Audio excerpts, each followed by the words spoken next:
SECP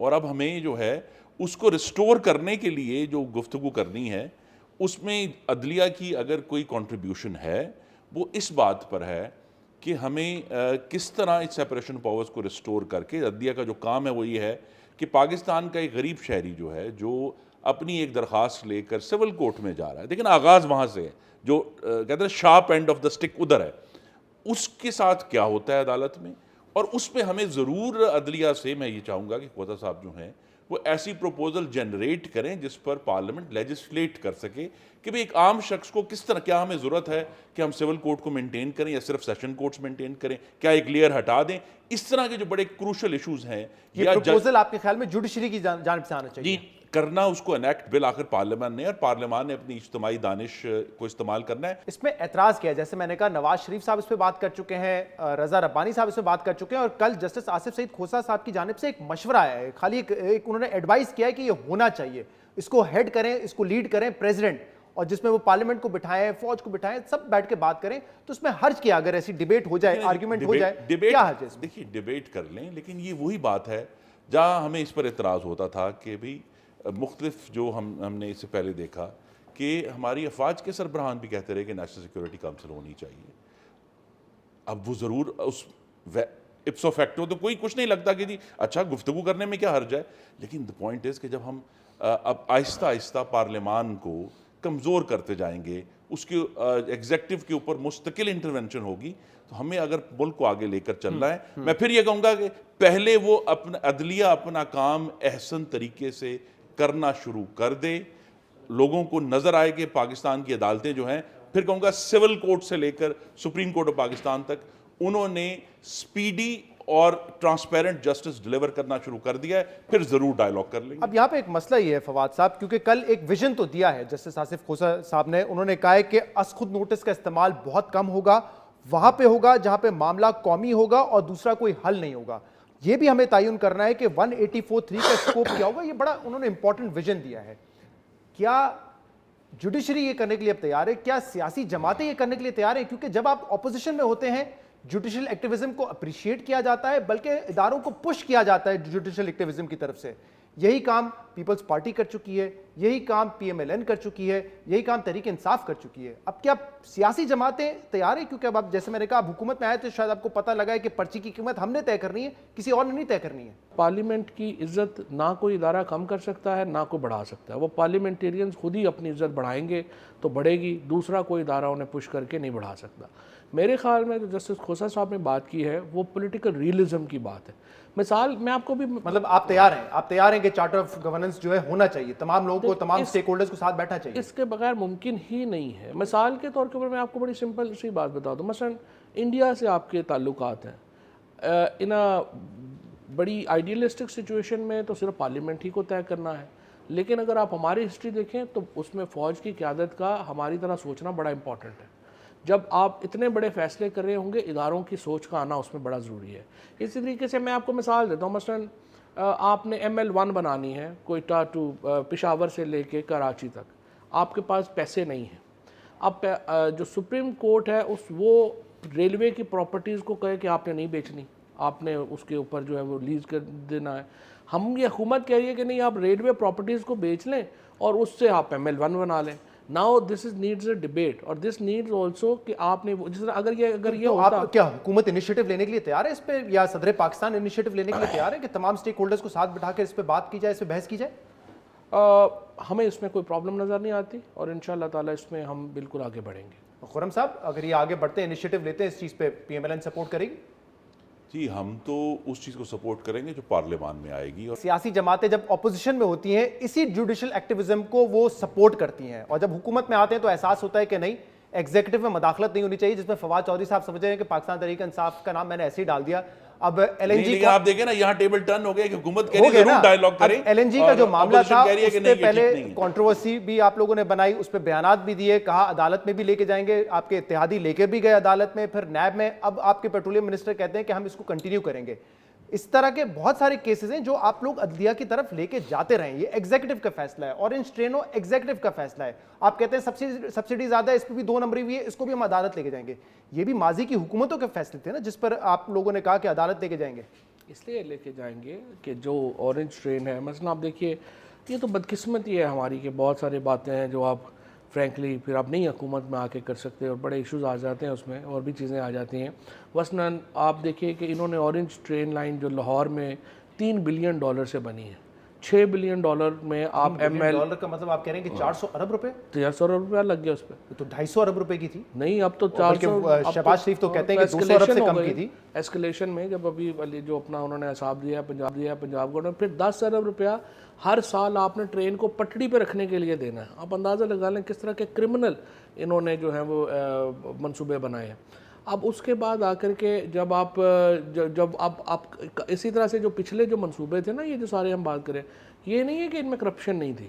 مثلا یہ جو IPPs لگائی تھی جو پچھلے دور میں, انہوں نے یہ نہیں تھا ان میں کرپشن نہیں تھا, یا جن میں ہمارا پرابلم یہ ہو گیا ہے کہ یہ اپنے ایک ایسا کانٹریکٹ کرتے ہیں اور اس کانٹریکٹ کے اوپر کہتے ہیں کہ فلانا ملک کے قانون نافذ ہوں گے, اگلی حکومت اگر آپ بھی کوئی کانٹریکٹ کریں گے اس پہ بھی سوورن گارنٹی ہوگی, فورن گارنٹیز آپ دیں گے, دینا پڑے گا نا آپ کو. یہی نا سوورن تو گارنٹی, یہ فیصلے تو حکومتیں کرتی ہیں. آپ نے یہ فیصلہ کرنا ہے, اپوزیشن پارٹی نے یہ فیصلہ کرنا ہے کہ یہ ایگزیکٹو کی اتھارٹی ہے, کیا اس کو ہم کورٹ کے ذریعے چیلنج کریں یا نہ کریں. ایک چیز ہوتی ہے میلافائڈ ایکسرسائز آف اتھارٹی. جو پرابلم یہ ہے کہ زیادہ تر جہاں پہ بڑے کانٹریکٹ کو جب آپ قریب سے دیکھیں گے تو آپ کو اندازہ ہوگا کہ کس قدر میلافائڈ ایکسرسائز. میں آپ کی اس بات کو مانوں یا میں یہ کہوں کہ BBC پہ بیٹھ کے اسد عمر صاحب سی پیک کے تمام منصوبوں کو کلین چٹ دے چکے ہیں, IPPs کو کلین چٹ دے چکے ہیں, پیٹرولیم منسٹر LNG کانٹریکٹ کو کلین چٹ دے چکے ہیں. میں اس بات کو صحیح سمجھوں یا آپ کی بات کو صحیح سمجھوں کہ مجبوریاں ہیں اس لیے ہمیں اس پہ پردہ ڈالنا پڑتا ہے؟ نہیں, آگے بھی تو کام کرنے ہیں نا, وہ ایشو نہیں ہے. مطلب پردہ ڈال رہے ہیں آپ؟ پردہ نہیں ڈال رہے, لیکن مجبوری ہے, کچھ نہیں اور طریقے بھی ہوتے ہیں تعلقات کی, فارن ریلیشنز کی, مجبوری ہے, اور بھی تو طریقے ہیں نا بات کرنے کے. ضروری تو نہیں نا ہر کام ہم میڈیا کے سامنے. یہ میں نے اسٹیبلش کر دیا نا کہ ایگزیکٹو جب کوئی کام کرتا ہے تو جب آپ اپوزیشن میں ہوتے ہیں آپ جاتے ہیں کورٹ کے پاس اور ریلیف لینے کی کوشش کرتے ہیں یا جوڈیشل ایکٹیویزم کو سپورٹ کرتے ہیں, کیونکہ یہی کام بخوبی جو ہے نون لیگ نے بھی کیا تھا. افتخار چودھری صاحب جب تھے, جبکہ 2 یہ فیصلے پہلے ہو چکے تھے, اسٹیل مل کا ہو ہمارے سامنے ہوا تھا کتنا نقصان ہوا, لیکن اس کے باوجود ان کے دور میں اور جب پیپلز پارٹی کی حکومت تھی ہر موقع ڈھونڈا PMLN نے کہ کہاں کہاں ان کو عدالت میں لے کے جانا ہے. وہ اس وقت IPPs کا مسئلہ ہو, رینٹل پاور پلانٹ کا مسئلہ ہو, اس میں سب آپ لوگوں نے جوڈیشل ایکٹیویزم کو سپورٹ کیا. اس میں کوئی شک نہیں, ہم نے کیا, اس وقت سپورٹ کیا, اور یہی سبق سیکھ کر ہی ہم آج تک یہاں پہنچے ہیں. اور اس لیے آپ یہ دیکھیں نا کہ میں تو اس حکومت کی جو ان کی سوورنٹی ہے ایز ان دا لیجسلیچر اور ایز ایگزیکٹو, میں ان کو ڈیفینڈ کر رہا ہوں, یہ ڈیفینڈ کرنے کے لیے تیار نہیں ہے. کمال ہے کیونکہ ہم یہ سبق سیکھ چکے ہیں کہ الٹیمیٹلی جو عدلیہ کے ذریعے فیصلے ہوئے یا جو سو موٹوز بے شمار اب ہو چکے ہیں سینکڑوں میں, ان کا فائنلی ریاست پاکستان کی کارکردگی یا اس کی اہلیت بڑھانے میں نتیجہ صفر ہے. وہ معاملہ نہیں چل سکا جب تک یہ پراپرلی انسٹیٹیوشنل ریفارم صرف جوڈیشری میں نہیں, ہم نے ایگزیکٹو میں بھی کرنا ہے.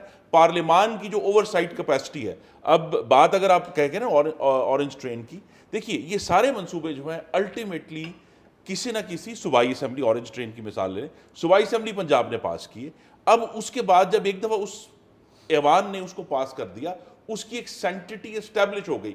اگر کوئی ایشوز تھے اس وقت بجٹ کے ٹائم پر لے کر آنے چاہیے. کوئی میلیفائڈ ہے یا فواد چودھری صاحب سمجھتے ہیں کہ اس میں اسکیم ہے تو پھر اس کو کس فورم پہ لے کے جائیں؟ فورم ہے نا جی, نیب ہے, FIA ہے, اور بہت سارے ادارے ہیں جس میں اگر ان کے پاس ایویڈنس ہے تو ضرور لے کر جائیں. آج بھی اگر ایویڈنس ہے تو ضرور لے کر آئیں. لیکن ایشو یہی ہے کہ اب آج ہم دیکھ رہے ہیں کہ جوڈیشل ایکٹیویزم کی وجہ سے اورنج ٹرین 18 ماہ بند رہا, دوبارہ چالو ہوا. اس کا جو 18 ماہ کا نقصان ہے وہ کس کے سر پر جائے گا؟ وہ پاکستان کی عوام اور ان کے بجٹ کے اوپر ہی بوجھ پڑا نا. تو اس قسم کے جو ایشوز ہیں جو ان ڈیولپمنٹ پروجیکٹس کو روک کر پاکستان کے بجٹ کو مزید سٹرین کرتے ہیں. معاملات کو جو ہے آپ وہ جوڈیشل ایکٹیویزم میں نہ دیکھیں. یہ پاناما کیس کی مثال دے رہے ہیں, کہہ رہے ہیں وہ ایک کیس تھا جس کو ہم لے کے گئے کورٹ, بعد میں 184(3) میں تبدیل ہوا, وہ ضروری تھا. تاریخ یہ ہے کہ جب یہ پہلی دفعہ کورٹ میں لے کے گئے تو کورٹ نے ان کی درخواست فریولس کہہ کر واپس کر دی. اس کے لیے ان کو رجسٹرار نے نہیں, وہ آگے تک بھی اس کو درخورے اتنا نہیں سمجھا گیا, لیکن جب اس درخواست کو داخل کرنے کے لیے ان کو KP سے اسلام آباد کے اوپر حملہ کرنا پڑا, جو اٹک پل کے جو واقعات ہیں 31 اکتوبر 2016 کے، وہ آپ کبھی چلائیں نا ٹیلی ویژن پہ کہ کس قسم کے وہاں آنسو گیس چلی اور گرینیڈ چلے، خدا جانے کیا تو آپ کی پارٹی خود بھی اس کے حق میں تھی نا کہ ہاں سپریم کورٹ لے کے جائیں. بعد میں تو نواز شریف صاحب نے کہا تھا، بلکہ آپ کی پارٹی میں لوگوں نے مشورہ دیا تھا کہ یہ نہ کریں. جب وائلنس کی دھمکی دی گئی کہ ہم لاک ڈاؤن کر دیں گے اور پھر اس دھمکی عمل درآمد بھی ہوا، تو پھر شاید عدلیہ نے مناسب سمجھا کہ یہ عدلیہ کو پریشرائز کرنے کا ٹیکٹک تھا. خدا جانے کہاں پہ اس ایکٹیویزم کو جسٹیفائی کیا جائے گا، کہاں پہ آپ سمجھیں گے کہ نہیں یہ جو ہے ایگزیکٹو ڈومین میں مداخلت ہے، کیسے اس کو ڈیفائن کریں گے؟ یہ تو اسی پیناما کیس میں جسٹس آصف کھوسہ صاحب نے جو خود اپنی ججمنٹ لکھی ہے اس میں انہوں نے واضح طور پہ بتا دیا ہے کہ کن معاملات ہیں جہاں پہ آرٹیکل 184 ایکسرسائز ہوگا اور کن معاملات ہیں. ابھی تو وہ کہہ رہے ہیں کہ پیمانہ مقرر کرنا چاہیے، اس کا سکوپ ہم مقرر کریں گے. کل ہی انہوں نے اپنے خطاب میں بھی کہا پچھلے جو کیسز ہیں ان کو سامنے رکھ کے کرتے ہیں، نظیر بھی موجود ہے. انہوں نے جو ہے وہ بڑا اچھی طرح اس میں کیا ہوا، اور صرف فرق یہی ہے ظاہر ہے کہ جو چیف جسٹس کھوسہ صاحب ہیں ظاہر ہے کہ وہ مختلف ہوں گے چیف ثاقب نثار صاحب سے. اس کی ایک مثال میں یہ دیتا رہتا ہوں اور آپ دونوں سے یہ سوال ہے. مثال کے طور پہ بہت سارے دورے جو سابق چیف جسٹس ثاقب نثار صاحب نے کیے، یونیورسٹی جانا، ہسپتال جانا، اس پہ بڑی تنقید ہوئی. لیکن ایک دن میں نے دیکھا وہ جیل جاتے ہیں اور دکھاتے ہیں کہ ایک سزائے موت کا مجرم شاہ رخ جتوئی کس عیش اور عیاشی میں وہاں رہ رہا ہے، جس پہ جیل انتظامیہ نے کچھ نہیں کیا. ممکنہ طور پہ شاید حکومت نے سپورٹ کیا ہو، کسی کے نظر میں نہیں تھا. وہ بے نقاب ہوتا ہے جب چیف جسٹس وہاں پہ جاتے ہیں. تو اس چیز کو خرم صاحب اپریشیٹ کرنے کی ضرورت ہے کہ ورنہ وہ شاید ہمیں پتہ بھی نہ ہوتا اور وہ لڑکا ایسے ہی رہ رہا ہوتا عیاشی میں، جو کہ ظاہر سی بات ہے وہ ڈیزرو نہیں کرتا تھا.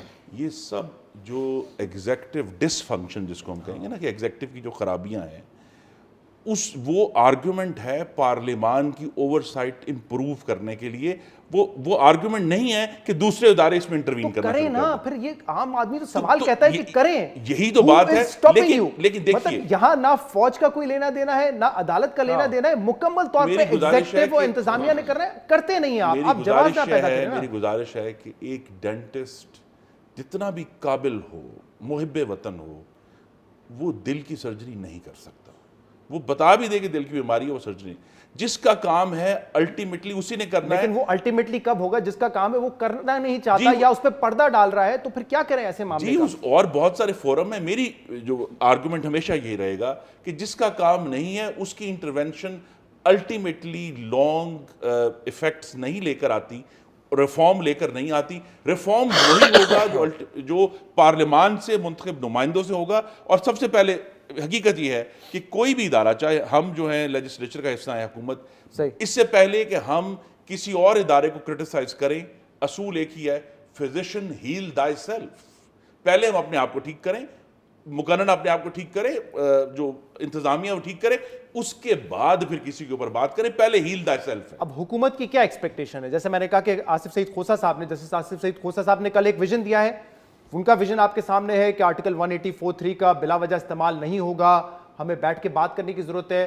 اور ان کے ساتھ جوڈیشری کے ساتھ اور اپوزیشن کے ساتھ کیا ایکسپیکٹیشن ہے؟ جو سیاست پی ایم ایل این نے کی تھی چودھری افتخار صاحب کے دور میں، جوڈیشل ایکٹیویزم کو سپورٹ کیا تھا، یہ کریں گے یا کیا کریں گے؟ Frankly P M L N اور پیپلز پارٹی کے ساتھ بحیثیت پارٹی میں تو یہ سمجھتا ہوں، اور ہم پرائم منسٹر صاحب بھی یہ سمجھتے ہیں اور حکومت بھی یہ سمجھتی ہے کہ یہ بہت امپورٹنٹ انسٹیٹیوشنز ہیں.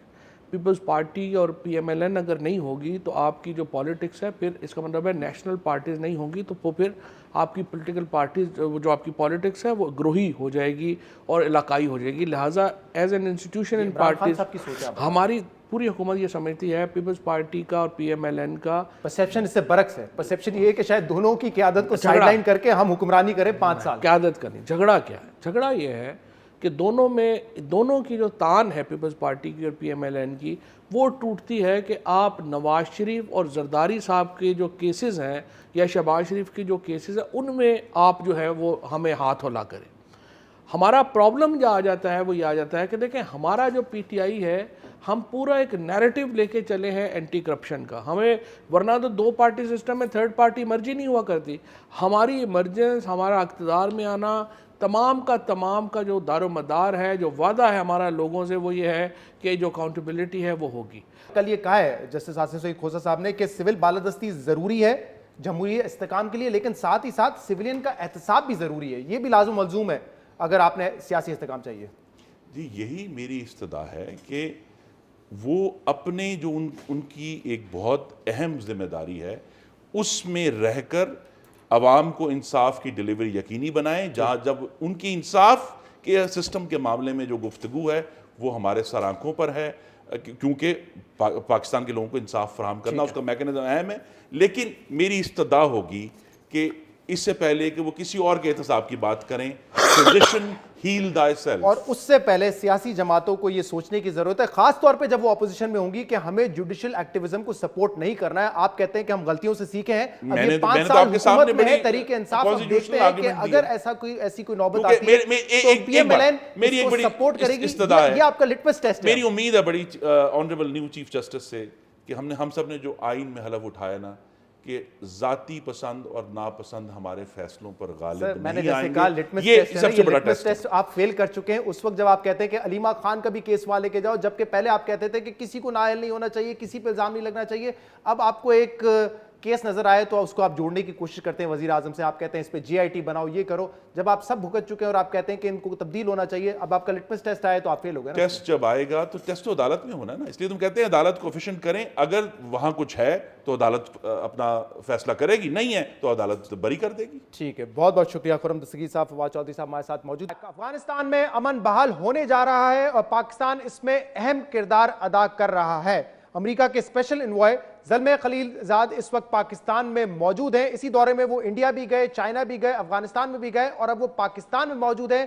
پاکستان کی جو پیس ایفرٹس ہیں افغانستان کے لیے اس کو انہوں نے اپریشیٹ بھی کیا ہے اور صاف نظر آ رہا ہے کہ پاکستان اور امریکہ کے جو تعلقات ہیں وہ بھی آہستہ آہستہ بحال ہو رہے ہیں. پاکستان نے اپنی فورن پالیسی، اپنی سمت کو درست کیا ہے اور ایسا لگتا ہے اس کے نتائج جلد سامنے آئیں گے کیونکہ پاکستان اس افغان پیس پروسیس میں اہم کردار ادا کر رہا ہے. خبریں یہ بھی ہیں کہ طالبان کو پاکستان آنے کی دعوت دی جائے گی اور جو مذاکرات کا اگلا دور ہے وہ اسلام آباد میں ہوگا. اس میں بات کرنے کے لیے ہمارے ساتھ موجود ہیں سینئر صحافی، سینئر تجزیہ کار حامد میر صاحب. حامد صاحب، یہ بڑی اہم خبر ہے. ایک تو افغان پیس پروسیس کا معاملہ کافی عرصے سے چل رہا ہے، لیکن اب ایسا لگتا ہے کہ یہ کوششیں رنگ لائیں گی اور پاکستان اس پیس پروسیس میں بڑا اہم کردار ادا کر رہا ہے. جی ہاں، پاکستان کے جو اس وقت وزیر اعظم ہیں عمران خان صاحب، آپ کو یاد ہوگا ان کو کہا جاتا تھا طالبان خان. تو اب دیکھیں کہ یہ ایک تاریخ جو ہے وہ ان لوگوں کو بتا رہی ہے جو اس کو طالبان خان کہتے تھے کہ طالبان کے ساتھ امریکہ کے مذاکرات جو ہیں وہ طالبان خان ہی کے دور حکومت میں آگے بڑھ رہے ہیں. جو پیس پروسیس کی ایفرٹس ہیں بڑی انٹینسیفائی ہوئی ہیں اور جو پچھلے مہینے یو اے ای میں میٹنگ ہوئی تھی افغان طالبان اور امریکہ کے درمیان، یہ ایک نقطۂ آغاز تھا. اس کے بعد جو اگلی میٹنگ تھی وہ سعودی عرب میں ہونی تھی، لیکن اب وہ سعودی عرب میں نہیں ہو رہی، اب بتایا جا رہا ہے کہ وہ اسلام آباد میں ہوگی. اس میں جو امپورٹنٹ چیز ہے جو اسلام آباد کی میٹنگ ہے اس کی جو اہم ترین جو ہائی لائٹ ہے وہ یہ ہے کہ اس میں قطر بھی شامل ہوگا. تو شہزاد صاحب آپ خود سوچئے کہ ایک ایسی صورتحال جب سعودی عرب اور یو اے ای کے قطر کے ساتھ تعلقات ٹھیک نہیں ہیں تو افغانستان اور امریکہ کے جو اسلام آباد میں مذاکرات ہوں گے تو اس میں قطر بھی بیٹھے گا، یو اے ای بھی بیٹھے گا اور سعودی عرب بھی بیٹھے گا. یہ بڑی امپورٹنٹ چیز ہے. اب قطر کیوں آیا ہے؟ اس لیے کہ جو زلمے خلیل زاد صاحب کی ابتدائی میٹنگز ہوئیں افغان طالبان کے ساتھ اکتوبر 2018 میں، وہ ہوئی تھی دوحہ میں، قطر میں. اور قطر میں افغان طالبان کا جو ایک پولیٹیکل آفس ہے وہ پچھلے 8-9 سال سے کام کر رہا ہے. تو جب دسمبر 2018 میں یو اے ای میں مذاکرات ہوئے امریکہ کے اور طالبان کے، جس میں پاکستان کا کردار تھا، تو قطر نے یہ شکایت کی کہ ہمیں اس میں اگنور کیا گیا. تو اس لیے پھر پاکستان نے مناسب سمجھا کہ قطر کو بھی آن بورڈ کیا جائے. تو اب قطر کا نمائندہ بھی اس میں شامل ہوگا. اور ایک دوسری جو اہم ترین چیز ہے وہ یہ ہے کہ زلمے خلیل زاد صاحب جو ہیں وہ ابھی پچھلے دنوں وہ کابل بھی گئے ہیں، پھر اشرف غنی صاحب نے عمران خان صاحب کو کل فون بھی کیا. تو اس میں کوشش یہ کی جا رہی ہے کہ افغان طالبان جن کا کہ موقف ایک مسئلے پہ بڑا سخت ہے اور وہ یہ ہے کہ وہ اشرف غنی صاحب یا ان کے کسی نمائندے کو امن مذاکرات میں ان کے ساتھ بیٹھنے کے لیے تیار نہیں ہے. افغان حکومت کے ساتھ وہ بیٹھنے کے لیے تیار نہیں ہے، وہ چاہتے ہیں ڈائریکٹ امریکہ سے جو ہے ڈسکشن. وہ ایک دیکھیں اس کی وجہ یہ ہے، اس کی ایک بیک گراؤنڈ ہے، وہ سمجھنے کی ضرورت ہے. وہ اشرف غنی صاحب کو بھی سمجھنا چاہیے اور زلمے خلیل زاد صاحب کو بھی سمجھنا چاہیے کہ جب 88-89 میں جنیوا ایکارڈ ہوا تھا، جنیوا میں مذاکرات ہوئے تھے اور روسی فوج کو افغانستان سے نکالا جا رہا تھا، تو اس وقت جو مجاہدین کی انٹرم گورنمنٹ تھی تو اس کی جو قیادت تھی جو برہان الدین ربانی صاحب کے پاس تھی اور لوگ تھے، تو اس وقت وہ بھی یہی کہتے تھے کہ ہم ماسکو کے ساتھ مذاکرات کریں گے، ہم ڈاکٹر نجیب اللہ جو کابل میں پریزیڈنٹ بن کے بیٹھا ہوا ہے اس کے ساتھ مذاکرات نہیں کریں گے. اور اس وقت امریکہ نے اور پاکستان نے جو افغان انٹرم گورنمنٹ تھی ہیڈڈ بائی برہان الدین ربانی, اس کے اس موقف کو سپورٹ کیا تھا. تو اب طالبان کہتے ہیں کہ ہمارا بھی وہی موقف ہے. جو اشرف غنی صاحب ہیں, ہی از پراکسی آف یونائٹڈ اسٹیٹس, تو ہمیں یونائٹڈ اسٹیٹس کے ساتھ مذاکرات کرنے ہیں. اب اس میں اگر یہ مذاکرات ہو جاتے ہیں اسلام آباد میں, تو اس میں یہ کوشش کی جائے گی کہ first of all Afghan Taliban جو ہیں وہ ایک انٹرم گورنمنٹ میں شمولیت پہ راضی ہوں, اور جب وہ انٹرم گورنمنٹ میں شمولیت پہ راضی ہو جائیں گے, اس میں تمام سٹیک ہولڈرز آ جائیں گے, اس کے بعد ایک نیا کانسٹیٹیوشن افغانستان میں بنے گا, تو مذاکرات ہوں گے. تو ایسا لگتا ہے کہ 2019 میں پاکستان کی کوشش سے افغانستان میں کوئی بڑا بریک تھرو ہونے جا رہا ہے. یہ بڑا اہم ہوگا, کیونکہ یہ جو میٹنگ جس کا ذکر کیا جا رہا ہے کہ اب وہ اسلام آباد میں ہوگی طالبان کے ساتھ, یہ بڑی اہم ہے, اور یہ ہو گئی تو یہ ایک بڑا بریک تھرو یقیناً ہوگا. لیکن ایک اور پوائنٹ ہے جس پہ کنونس کرنا ہے طالبان کو, افغان طالبان کو, وہ یہ ہے کہ سیز فائر کی جائے. بے شک وہ وقتی طور پہ ہو, کچھ علاقوں میں ہو, لیکن یہ ایشورٹی ان کی طرف سے آنی چاہیے مذاکرات کو آگے بڑھانے کے لیے. دیکھیں طالبان نے اس سے پہلے بھی ایک سیز فائر کیا تھا. ہوتا یہ ہے, جو ہسٹری ہے پچھلے 10-12 سال کی, افغانستان میں طالبان جب بھی سیز فائر کرتے ہیں تو اس کو ایک ان کے خلاف پروپیگنڈے کے طور پہ استعمال کیا جاتا ہے, اور جو خاص طور پہ ویسٹرن میڈیا ہے وہ یہ کہتا ہے جی کہ افغان طالبان نے ڈیل کر لیا ہے, اور ان کا جو اصل مقصد تھا کہ یہاں سے غیر ملکی فوجوں کو نکالنا, دیکھیں یہ تو کمپرومائز کر رہے ہیں. اچھا, ہمیشہ امن مذاکرات کے نام پر کوشش کی جاتی ہے کہ سیز فائر کر کے ان کے کمانڈرز کو کانٹیکٹ کیا جاتا ہے کہ اب آپ دیکھیں سیز فائر ہو گیا, اب آپ سرنڈر کر دیں. تو اس لیے وہ بڑے پچھلے کچھ مہینے پہلے ایک سیز فائر ہوا تھا, تو اس کو غلط طریقے سے استعمال کرنے کی کوشش کی گئی انہی کے خلاف. لیکن ایک اور چیز ہے, ایک اور پوائنٹ ہے ان مذاکرات میں, وہ ہے قیدیوں کا تبادلہ. طالبان کے پاس اس وقت کچھ قیدی ہیں, انٹرنیشنل فورسز کے بھی اور افغان حکومت کے بھی, اور وہ یہ چاہتے ہیں کہ ان کے جو قیدی افغان حکومت کے پاس ہیں ان کو رہا کیا جائے. تو یہ بھی ایک بہت امپورٹنٹ پوائنٹ ہے, اور اگر افغانستان میں یہ مسئلہ جو ہے یہ آگے بڑھتا ہے تو ایک بہت بڑا سویپ ہوگا, پریزنرز کا ایکسچینج ہوگا. ایک بہت بڑی تبدیلی یہ آئی ہے کہ امریکی اسٹیبلشمنٹ کچھ اور سوچ رہی ہے, لیکن پریزیڈنٹ ڈونلڈ ٹرمپ, اور وہاں پہ پریزیڈنٹ کے بڑے پاورز ہوتے ہیں, وہ کچھ اور سوچ رہے ہیں. وہ کہتے ہیں کہ ہر سال ہم $50 ارب افغانستان پر ضائع کر رہے ہیں, کیوں کر رہے ہیں؟ تو وہ چاہتے ہیں کہ وڈرا کیا جائے. انہوں نے کہا ہے کہ 14,000 میں سے آدھی فورس تو ہم وڈرا کر دیں گے. لیکن یہ وہی پریزیڈنٹ ڈونلڈ ٹرمپ ہے جو کہ دوسری طرف پاکستان کو یہ کہتے تھے کہ ہم نے آپ کو پیسہ دیا, آپ نے سینچوریز ختم نہیں کی, آپ نے ہمیں دھوکہ دیا. لیکن اب اس اینڈ پہ بھی میر صاحب بڑی ہم نے دیکھا ہے کہ بڑی پیش رفت ہوئی ہے, اور جو اعتماد ہے یو ایس اور امریکہ اور پاکستان کے درمیان کافی حد تک بحال ہوا ہے. دیکھیں اب زلمے خلیل زاد صاحب پاکستان کے کردار کو اپریشیٹ کر رہے ہیں. ٹرمپ صاحب ماضی میں جو بھی ٹویٹس کرتے رہے ہیں یا پاکستان کے خلاف باتیں کرتے رہے ہیں وہ ان کے پریشر ٹیکٹکس تھے. اب ٹرمپ صاحب کو پتہ چل گیا ہے, وہ چاہتے ہیں نومبر 2019 سے پہلے کو بڑا بریک تھرو کرنا چاہتے ہیں. انہوں نے سیریا سے اپنے ٹروپس کو نکالنے کا فیصلہ کر لیا ہے, انہوں نے افغانستان سے بھی نکالنا ہے.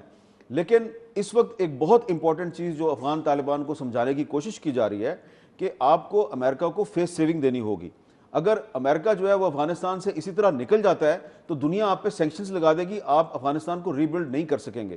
اگر آپ امریکہ کو فیس سیونگ دیتے ہیں تو اس کے نتیجے میں امریکہ آپ کی حکومت کو بھی سپورٹ کرے گا, باقی ویسٹرن کنٹریز بھی سپورٹ کریں گے. ایسے عناصر بھی ہوں گے جو نہیں چاہیں گے کہ یہ پیس پروسیس کامیاب ہو, جس میں انڈیا کا بھی نام لیا جا سکتا ہے, انڈیا کی جو انوالومنٹ ہے.